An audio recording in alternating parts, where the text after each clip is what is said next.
happy to have our guest, my friend and the chairman of the board of Zen Peacemakers, Chris Panos, who will talk to us about Auschwitz, which is really more than talking about just the event or the place.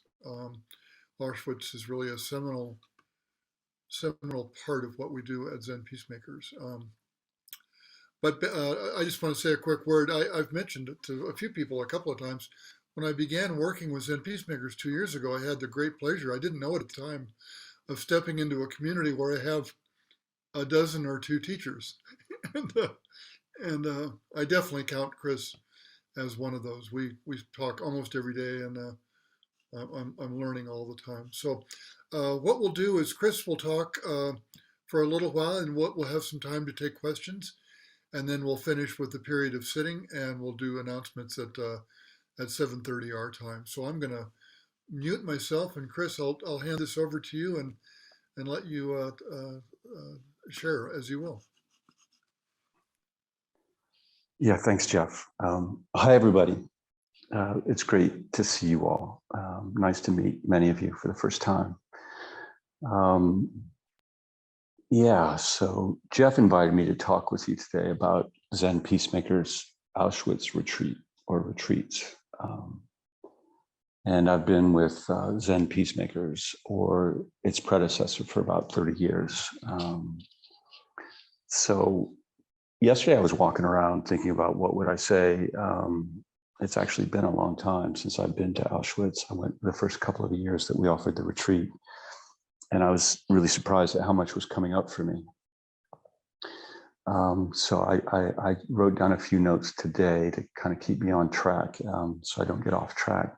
And the first thing that came up for me was, before getting into the details of what the history is and what they're all about, was to really acknowledge the Jewish history of this horrible place and time, and the fact that I'm not Jewish. I've learned that can be highly triggering for people.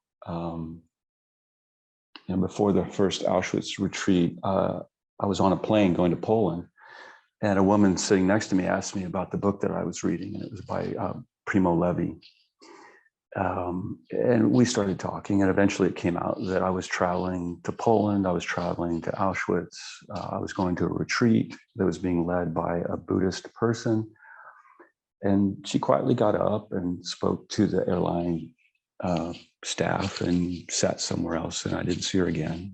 She was really, really upset that there were a bunch of people going to Auschwitz to have a retreat and that they weren't necessarily Jewish. It was really, really deeply upsetting for her. So, it's a reminder that we shouldn't become numb to anyone's sensitivity, maybe obvious, but especially related to people that have been through profound human suffering. And yet, but also, it seems like we have to somehow try to share these horrific events in order to have any real relationship to each other, to the history, to the event, and to a path that could be changed, a path of healing. So I think I'm here a little too late with what I want to say next to you, which is you should definitely not become a Buddhist. Don't think about it. Don't do it. It's a bad idea. I once, a long time ago, sat and watched His Holiness, the Dalai Lama, talk to a young person saying, no, don't do it. He gave a lot of good reasons. He said, look, it's outside of your culture. It's way too hard. It takes too long. Stay with whatever you're born into, whatever that original background was. And at the time, 30 years ago, I sort of took it at face value. I was like, okay, that's logical. But now, a long time later, I think I understand that a little more deeply. Even in our email masthead, we say that we bear witness to the joy and suffering of the world. Say it all the time. But really, how fully How fully do we know what we're saying? How fully do we know what that's going to be? How do you bear witness to the cruelest and coldest incidents of genocide in human history and still be okay?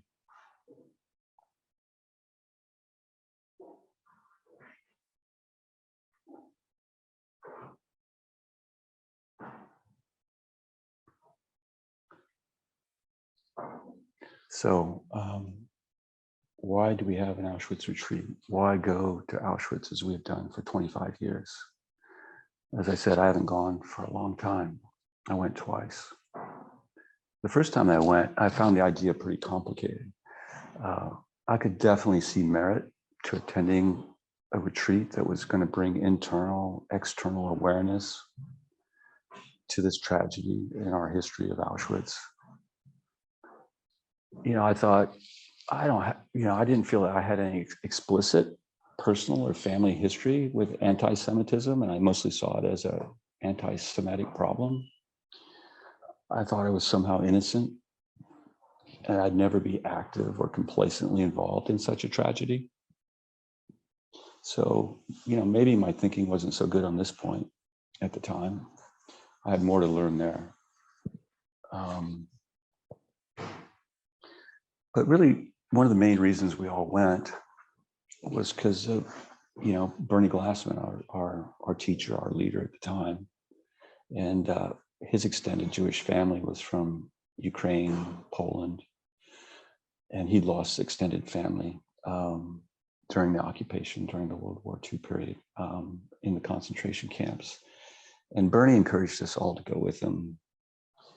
And he said we need to turn and look very closely and directly at that which scares us, that which terrifies us.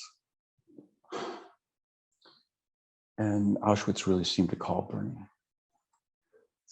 So we went. But how do you go to Auschwitz and make it meaningful? How do you go and not just be doing bad mental health, not just, pure suffering?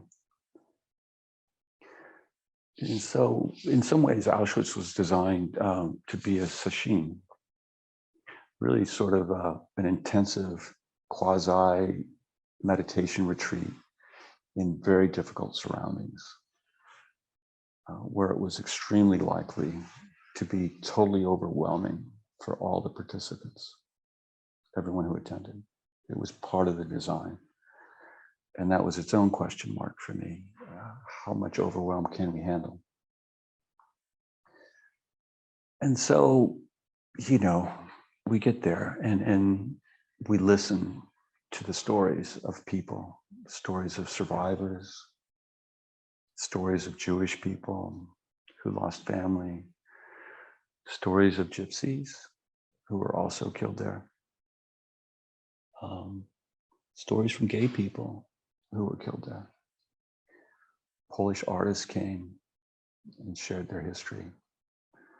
Polish intellectuals also persecuted. We tried to be inclusive. We tried to make sure that all the voices were there.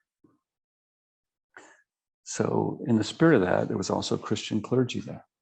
And some people have issues with the historical Christian church in Europe being complicit. There were children of German Nazis there who told their story.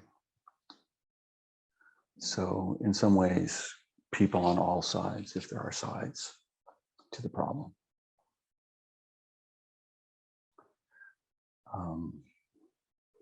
Very quickly, we learned that almost everybody was triggered, and that it was enough to just try to be together in that first year, to just try to be in the same place.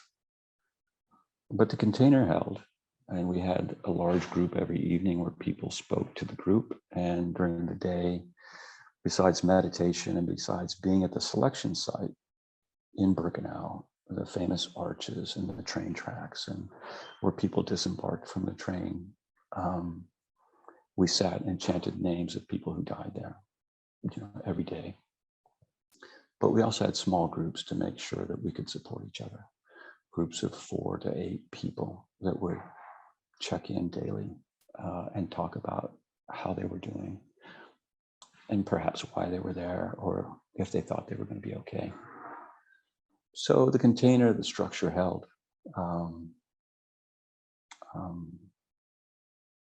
Whatever that means in a sweeping statement. So many people were really upset listening to each other's stories, their lives, their losses. Many people owned the history, owned the loss, and weren't willing to share it with others. It was their particular loss, their particular history. But I think most everyone felt over time that we could share this.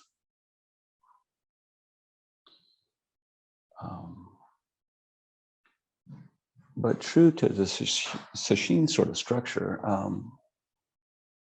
it was really clear that this was a framework for overwhelm. The more I let in, the more it was clear that I could never hold the whole thing, that it was not okay. And then I guess eventually maybe something breaks when you realize you can't keep it okay. You can't hold it together. You can't make everything okay. You can't understand it logically. Then perhaps either you shut down or something breaks.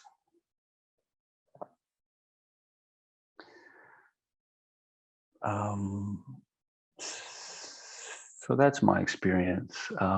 What I haven't mentioned is sort of the unforeseen things. First principles in Zen are such a wonderful touchstone. And while this isn't a reason to go, it's something along the lines of what happens when you show up to a place openly. So, in Birkenau, it's well preserved, the campus, so to speak. And I climbed into one of the guard towers with another person. And for the first time, I realized I was a perpetrator.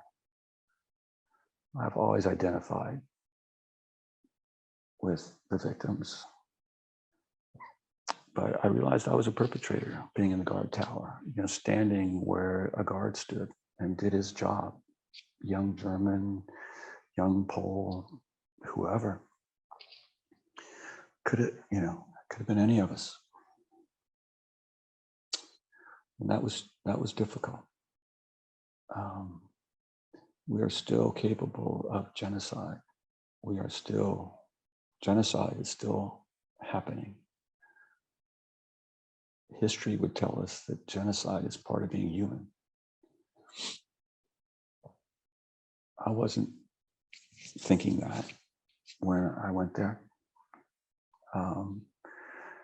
Auschwitz is incredibly real, in case there's any doubt. I know there's a debate out there somewhere that it never happened. It's incredibly real. Now we kind of say that Auschwitz is the teacher. It's that real. And I think that's right. The place, the history, the lost souls, the broken ovens, the children's barracks. That's our teacher when we go to Auschwitz. So I didn't know that till you go.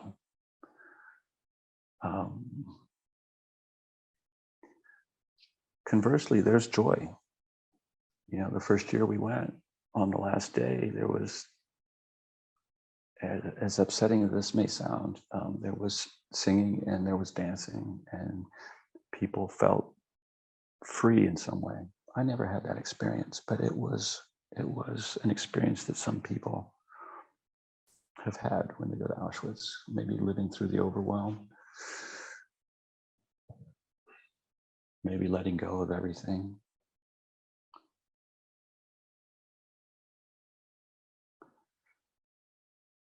So when I said earlier, don't become a Buddhist, I meant, beware of the fullness of what you're vowing to accomplish, what you're seeking. It's an amazing, brilliant, path, but it's not always a happy path in my experience. You know, ideally, we don't need to go to Auschwitz. You know, you can learn everything right here. This full present moment has everything.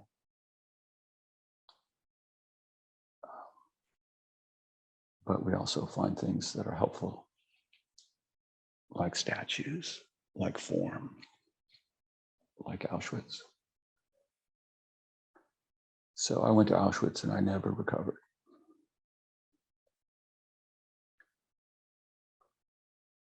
But it's a great thing that I went.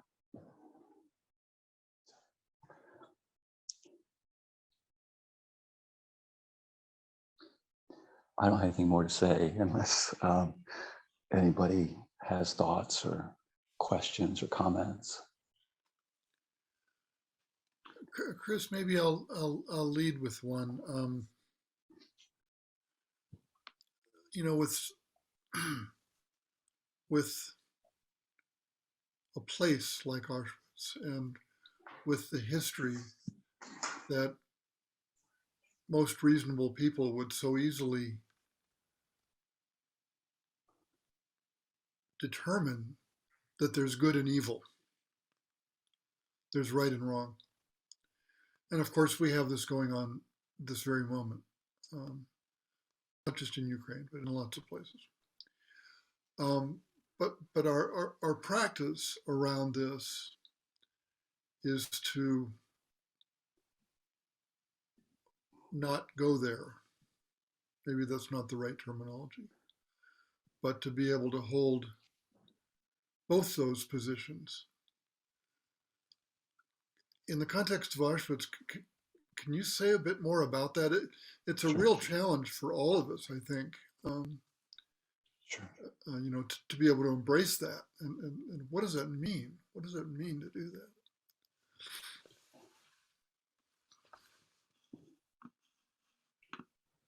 Yeah, so great question. Thanks. I don't, I don't have answers. I can give a couple thoughts. You know, for me, we don't have good and evil. We just have cause and effect. And I say just, so simple, right? But we can't really understand it ever.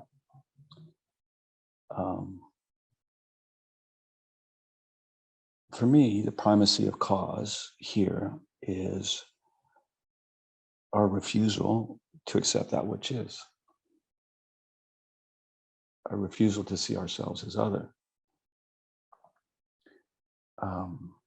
Pretty simple. But as I said, I never saw myself as a Nazi guard until I went to Auschwitz. You have to be willing to do that.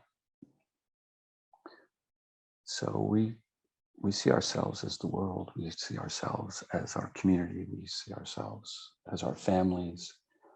We see ourselves as our Sangha. But we got to look harder. We got to see ourselves in everything, even the parts of ourselves we don't like.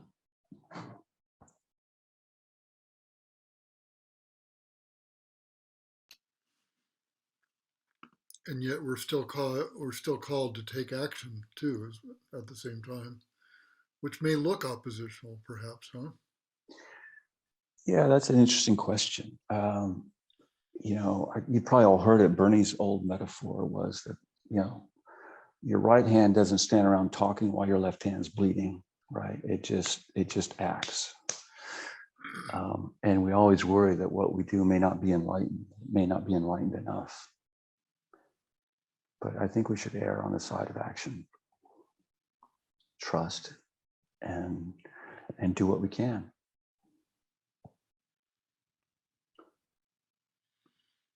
Thanks, Chris. Colorado Myoshin, hi, thank you. Thank you, Chris, so much for speaking. I appreciate your words. A couple of questions. One comes from something you said, and then a more general question. First, You said you went to Auschwitz and you never recovered. And, well, that's a powerful statement, really powerful. Um, but I'm not sure if I know what it means. I'm wondering if you could share your thoughts on that. I mean, I think I know what you mean. I went to Auschwitz twice myself as a young man, but I wasn't on a retreat. And it's a profoundly discombobulating, moving experience. So many emotions come up. But I mean, can you speak? What does it mean for you to not have recovered? Yeah, it's just what I felt in the moment. But what I would say is that it changed me. What I would say is that there's this way in which you can become pretty shattered, and that those pieces lie where they lay. But that's who you are sometimes. Maybe it's who you are until something else changes you from that. But I haven't forgotten being there. It continues to affect my daily life. So in that way, I think I just haven't recovered. I haven't tried to become who I was before. It's changed me deeply.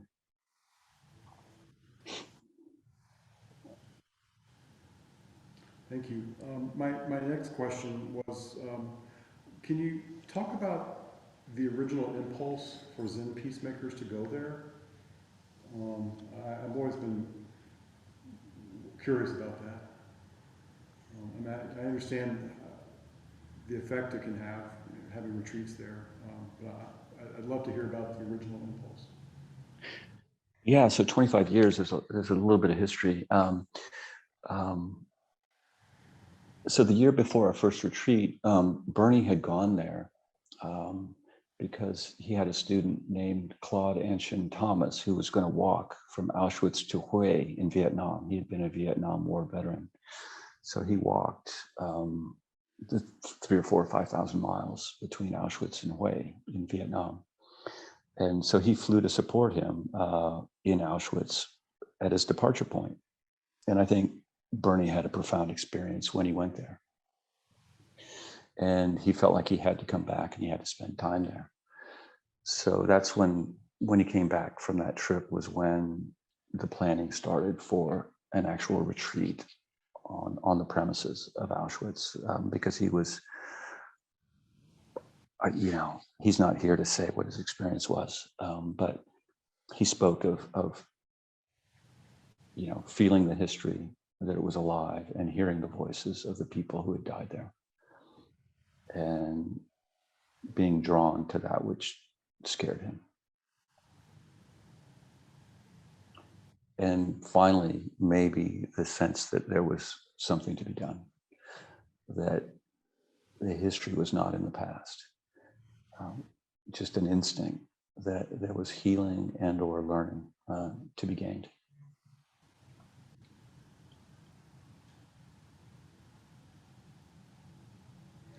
Yeah, I like what you just said about it, that the history is not past and it's still healing. I'll share an experience I had. I had gone to Auschwitz there twice because at the time I was living in a community and teaching at a university a few 20 or 30 miles south of there in Czechoslovakia. And I traveled a lot through Poland and eastern Czechoslovakia, and everywhere I went, you were made very aware of how there had been a Jewish presence there. But the presence I saw at the time was, this is why I appreciate you saying that the past is still alive. I would see Jewish cemeteries and Jewish synagogues. And in the town where I was living, there was a beautiful Jewish synagogue that was in utter ruins. It had been destroyed and never rebuilt. And the local community had put it up behind barbed wire fences. And you were not allowed to go there. And the Jewish cemeteries were locked. And you were not allowed into them. And I remember having conversations with more than one student at the time, and they basically denied that Auschwitz and Birkenau and places like that were a problem, or that they also claimed that I heard this, that the Jews didn't belong there, didn't belong in Eastern Slovakia and Poland, and there was a sense of disregard for that community there. It was still alive. I felt that very palpably among people who were living at the time. It was angering.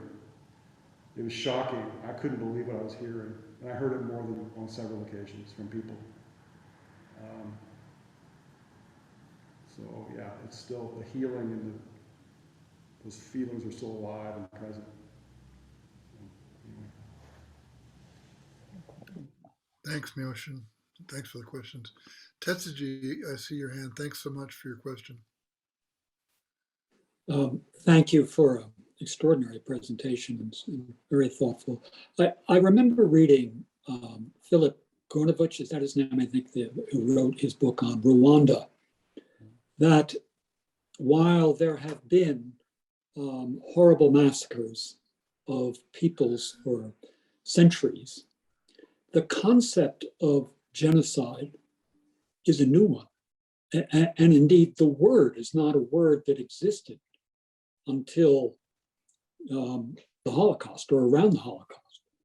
And that so it's not to say that there were not terrible massacres and in the past, but the world didn't have a word for it, and the horror of genocide did not have the central place that it has today in our culture.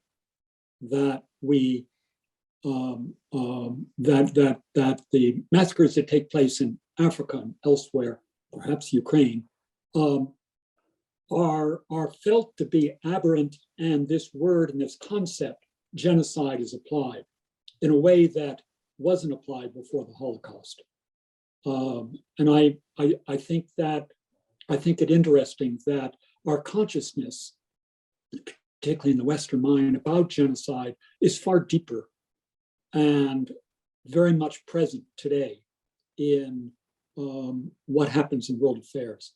And I think that there has been an awareness and a consciousness in Western mind about genocide that didn't exist before.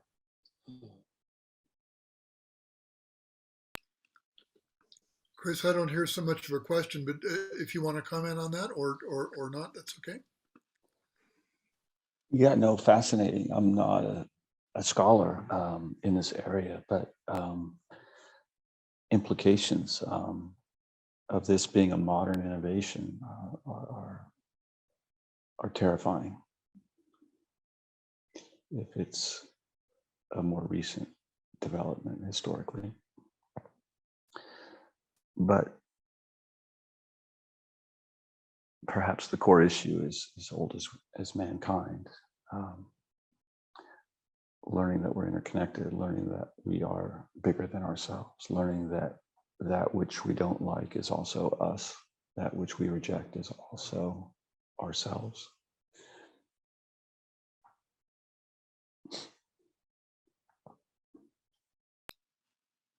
So simple, yeah, so simple, and yet we need to realize this, yeah. Jodo, hi, thanks for raising your hand. Thank you, Chris, very much for what you've shared. I really appreciate a lot of that. And the one thing that you mentioned that, I don't know, I think speaks to me most deeply is this idea that the perpetrator is not outside of us. We are the perpetrator of all of these things. We are invading Ukraine. We are invading whatnot. I am in doing these things. And it just feels so difficult for me to really be aware of my perpetration, my violence, and my cruelty, etc. Although it's honestly pretty common. And, in lots of small ways, you can get into the, you know, the sort of fundamental of like splitting myself from anything, but all kinds of little ways like fighting with my partner or something like that. And, you know, it's beautiful that you had this experience of really feeling and becoming one with the perpetrator as you entered the watchtower.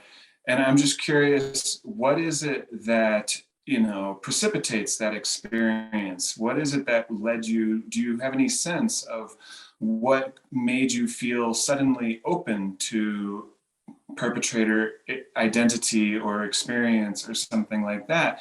Is there any kind of causes that were kind of in there for you as you entered into that moment? Yeah, thanks. I'll just say, just being completely overwhelmed, just having no defenses, trying to be open and not having anything left to fight with, to resist with. It just became suddenly obvious that was me somehow in that moment. So the ongoing challenge for me is to respond with affection, with love for that. That's the work for me, is how do I respond with real love to a situation like the war in Ukraine or US politics, or how do I really respond with my real heart? Because that's usually a better response than when I'm right or when I think I'm right. How do we respond with love to the perpetrator in us and in around us? Thank you. Thanks.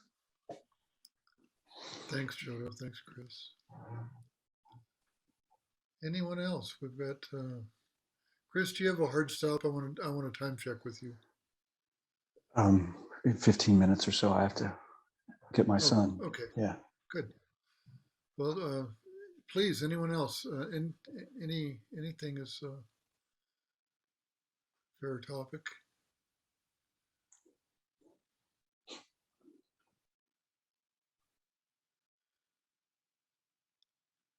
And in the absence of one, I have one or two in my pocket, as I should have.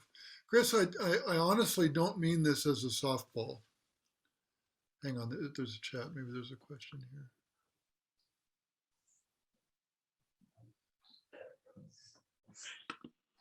Oh, I see. Yeah, thank you. I don't mean this as a softball, but I just think it's such an important question. And you know,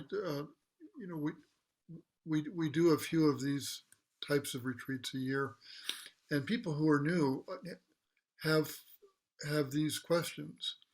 I think there's an expectation that a retreat like this is educational, and and to my understanding, that's not what we're doing per se. We're not going to to do a history of this period of time, and we're not going there to fix or change anything. So, as part of setting up my question, you can hear it coming, I'm sure. If it's not those things, what are we going there to do? If we have an anticipated or a hoped for or a desired outcome, what is that?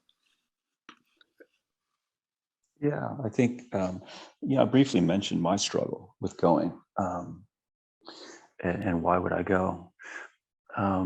Did I have a place there? Would it be meaningful? I expected that it would be difficult. Is that purposeful? And then I think ultimately, everybody who comes or wants to come has to decide for themselves, are they called? Do they find meaning in what they think they're going to show up and do? We described the framework of how the retreat works before people come. But ultimately, do you find meaning in showing up at a place like Auschwitz? Do you trust that can be a good thing? So, who knew? But coming out of Auschwitz, people were local people. The Polish Sangha was so motivated to do things that they started the national hospice movement in Poland coming out of Auschwitz as a direct experience. It's not linear, it's not obvious, but now we have stories of people that have been there and come back. They're fine, they've survived, they're okay, and maybe even ultimately had a really sort of positive experience in the end. But in the beginning, and maybe we go back to first principles, do you feel called to go? Do you think you can find meaning there? It's a living problem. It's a living place.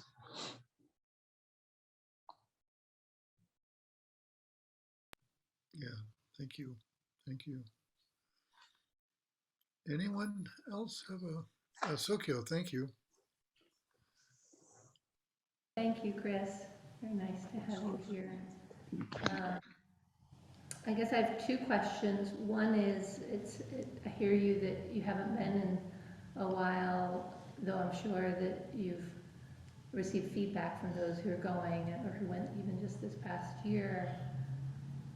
Anything that you are aware of that has evolved or changed? I'm just so struck that it's been going on for 25 years, and certainly, as you say, it's still very much alive and plenty for people to continue bearing witness to. Is there anything that's evolved as the years have gone by there? And then maybe a related question is, I'm signed up to go to the Bearing Witness to Racism retreat in Alabama in May, the CPI.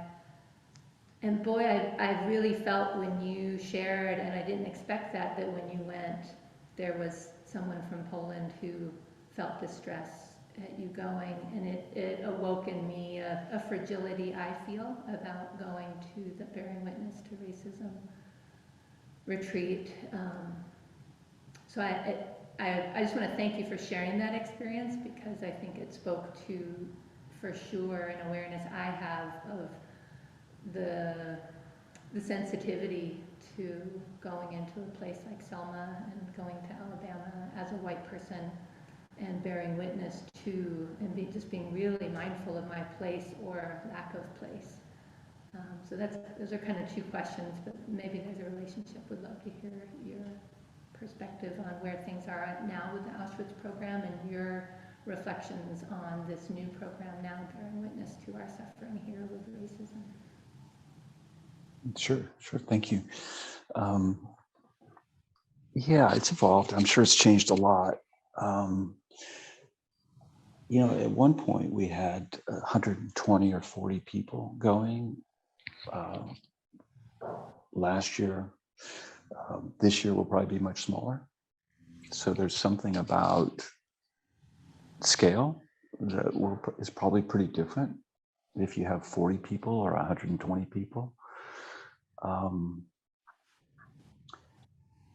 It's probably much more intimate in this way, and yet I'm not sure it can be quite as much of a shared experience with all of the ingredients when you don't necessarily have as many ingredients in terms of the people. One of the things that has evolved over the last couple of decades is, it's becoming a bit of a known thing because it's its 25th year and people talk about having gone. It's less beginner's mind, in my opinion. But it still can, the retreat will bring you to that point, but going into it, there's a bit more security, maybe a bit more comfort that it's going to be okay. I think early on, it seemed like people weren't sure they were going to be okay. Maybe another thing is that we talk about it a little bit more about work in diversity now, as opposed to just genocide. And of course, they're closely related, but we really try to broaden the message and the potential for the retreat by really addressing how we do struggle with, accepting people that are different than ourselves, for example. So just really all of our problems across the spectrum that are caused by our inability to be truly diverse and to identify with a diverse aspect of ourselves. And that feeds into the Bearing Witness retreat in Alabama, which is completely unknown for us. It's the first year. And we meet weekly, and we're wrestling with these questions of how is it meaningful? How is it not extractive? There's this tendency, or there's this well-known dynamic of people coming to certain places in the South from the outside, and they go down for a few days, and they pay a penance, so to speak, and they go home and feel great about themselves, or at least that's how the locals feel. So we're really trying to partner with local people. We're trying to partner with people who've lived there for generations. We're trying to build long-term relationships that will maybe go there for a retreat once a year, but we will be interacting with this community year-round as we plan the next year, but as we also look at ways that we can be involved in the community beyond just coming down for a retreat and spending time together for 5-6 days. So it's a challenge and it's unknown, but it's a great question. And, we're going to do our best to really sort of immerse ourselves in the community to the extent that we're welcome to do so.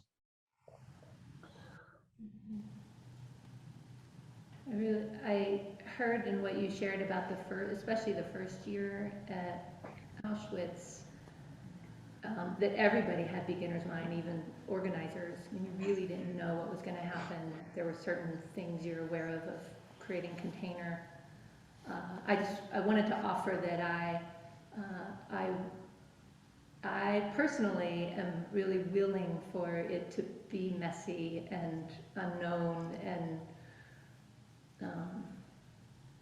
everything that you shared originally sounds like it was part of what was required to really show up, and that quality of not knowing, even after however many decades of ZPI leading retreats, to sort of re-enter into that space, even as organizers, feels very rich and right on the edge. So, yeah, no idea what's going to happen when we're there. No, wonderful. That's really crucial. I mean, an argument breaks out in the middle of a retreat and it's like, this can't happen. And then you kind of, create a little space and you realize that's exactly what has to happen, is to make room for the stuff that's buried or, yeah. Thanks, Sokyo. Anyone else here? Thank you all for the questions and comments. Myoshin, is that another one for you, or you? Yeah, Chris, what you're saying kind of makes me react in a certain way. I mean, when Zen Peacemakers is going there, I mean, is there any interaction or effect that the experience that retreats have on the local community? Is there any kind of dialogue with the local community? I'm still thinking about that woman you encountered on the plane. I mean, I'll be honest with you, when I lived in that part of the world for a year. The racism and the anti-Semitism was profound everywhere I went, against gypsies and against Jewish people. And the times I went to the camps in Birkenau and Auschwitz, it was all foreigners. There were no locals there. I never saw any locals there. If I talked to locals about it, they just shut up, clammed up, didn't want to talk about it, or they denied it. So I guess I'm curious about how and if Zen Peacemakers has been able to connect with the local community there, or has there been any kind of dialogue there, or any cause and effect in some way? Yeah, no, great question. I'm sure we haven't done everything we can do. And I'm happy to just let that question rest with what we have and haven't done. We've mostly had our retreat, and we have tried to do other things. For 23 or 4 years, we've been trying to have the Polish Sangha lead the Auschwitz retreat. We thought it made a lot more sense for local people to lead this, and they've always declined, but they love that it happens. They continue to want us to do it.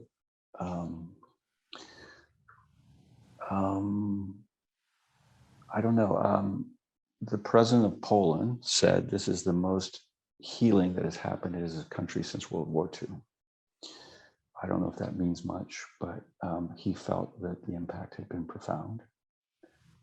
I mentioned just this incidental byproduct of that national hospice movement starting out of these retreats. So, there's been hopefully some good result, and not us just coming in and showing up and having our experience and leaving. Jeff tomorrow morning is holding an online event with the Polish Sangha, and they're actually hosting thousands of refugees in Poland and helping with that work in the current crisis. So these relationships are now pretty deep. They could go deeper, they could be broader, we could do more for sure.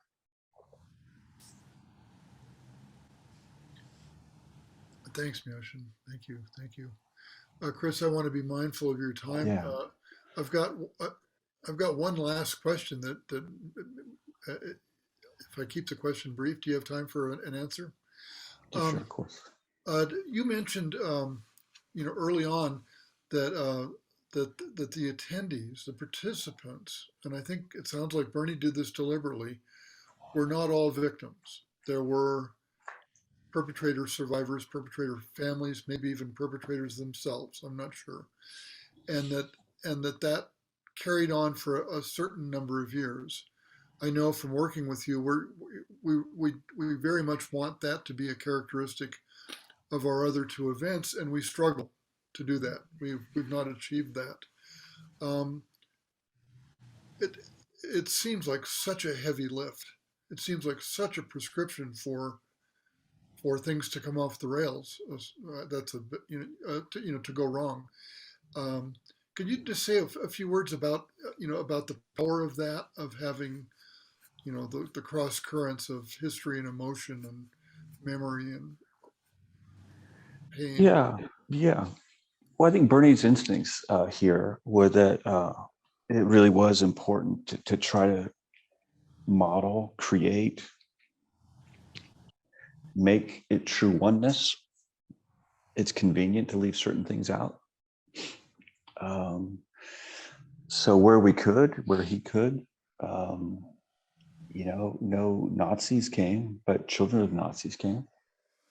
The Catholic Church came, the Christian Church came, knowing that some people felt negatively about their role in World War II and during this time, and not shielding or protecting the Jews or denying what was happening. I mean, all that was in the room. All that was in the retreat.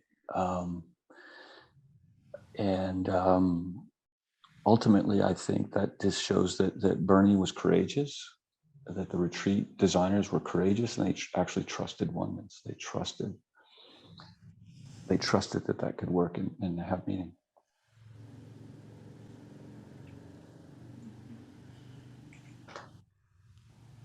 Yeah, thank you, Chris.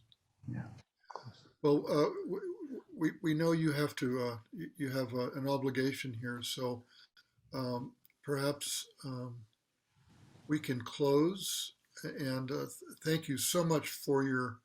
I went way over. I'm sorry. That was way too long. No. You went perfectly right on time. This is perfect. I'm so happy it worked out this way. And thanks for everyone who came with a question. That's great. But Chris, thank you for sharing your experience and your wisdom on this, and your heart mostly. I think everybody felt this, and we are, this was not designed as a solicitation to get you to sign up to go to Poland in November, but the retreat will be held that first week in November in Poland, starting October 30th, and there's plenty of room for everyone. So if you're so moved, please consider it.